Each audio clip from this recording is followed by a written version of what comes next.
ஸலாமு அலைக்கும் வரஹ்மத்துல்லாஹி தஆலா பரக்காத்துஹு. இப்போது இருக்கும் நாம் அடுத்த நொடியே மரணித்தால் என்னவாகும்? என்னுடைய சேகரிப்பு, நான் பயன்படுத்திய உடை, விலையுயர்ந்த பொருட்கள், நான் நாள்தோறும் பாவித்து வந்த சமூக தளங்கள், நான் செய்து முடிக்க வேண்டிய கடமைகள், இவை அனைத்துமே யார் கவனிப்பார்கள்? அல்லாஹ்வை விரைவிலேயே சந்திக்கப் போகிறேன். என்னிடம் என்ன சேமிப்பு உள்ளது?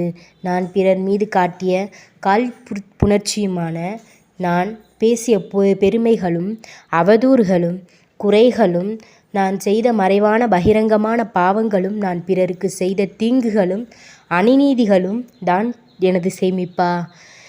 இதை வைத்து நான் என்ன இறைவன் முகத்தில் எப்படி முழிப்பேன்? மறுமையின் அடையாளங்கள் வெண்ணிறம்பாலில் விழுந்து கரும் மையைப் போல் தெளிவாக தெரிகிறதே.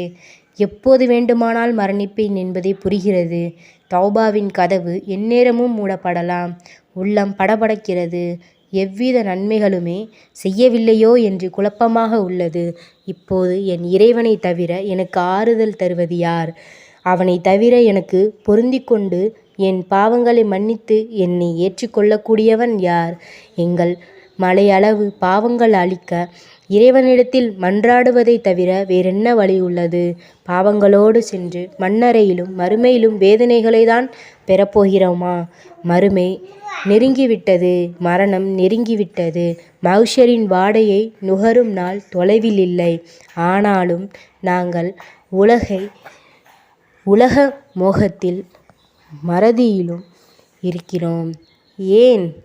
இக்தரப லின்னாஸி ஹிசாபஹும் ஃபஹும் ஃபீ காஃபிலத்தும் முஅரிலூன். மனிதர்களுக்கு அவர்களின் விசாரணை நெருங்கி விட்டது. அவர்களோ புறக்கணித்து கவனமின்றி உள்ளனர். அல் குர்ஆன் 21வது வசனம் 1. நவுதுபில்லாஹி மின்ஹா. இவ்வளோ என்னென்ன செஞ்சுருக்கோம், என்னென்ன பண்ணியிருக்கோம், எதுவுமே தெரியாமல் அடுத்த நிமிஷமே மவுத்தாயிட்டா என்ன ஏது எப்படி இருக்கோமோ அந்த வாழ்க்கையில் எல்லாம் இருக்கிறோம் தெரியாமலே இருக்கோம்.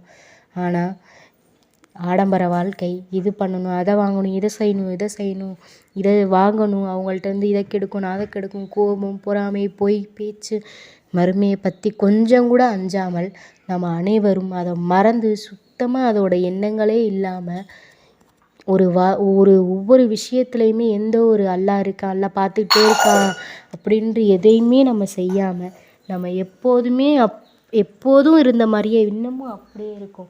அல்லாஹ் நம்ம அனைவரையும் மறுமை நாளை எண்ணி, மறுமை நாள் இப்போவே நம்ம மவுத்தானா நம்மளுக்காக யார் வந்து பேசுவார்?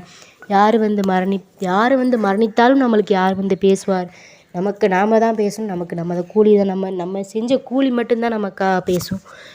இன்ஷா அல்லாஹ் நம்ம அனைவரும் இனி மறுமை நினைத்து அல்லாஹ்விடத்தை அதிகமாக தொழுது துவா கேட்க எல்லாம் வல்ல அல்லாஹ் நம்ம அனைவருக்கும் தௌஃபீக் செய்வானாக. ஆமீன். ஸலாமு அலைக்கும் வரஹ்மத்துல்லாஹி தஆலா பரக்காத்துஹு. இன்ஷா அல்லாஹ் இந்த சேனல் எல்லாம் சப்போர்ட் பண்ணுங்கள். எல்லாருக்கும் ஷேர் செய்யுங்க. இன்ஷா அல்லாஹ் உங்களுக்கும் எனக்கும் எல்லாம் வல்ல அல்லாஹ் பரக்கத் செய்வானாக. ஆமீன். ஸலாமு அலைக்கும்.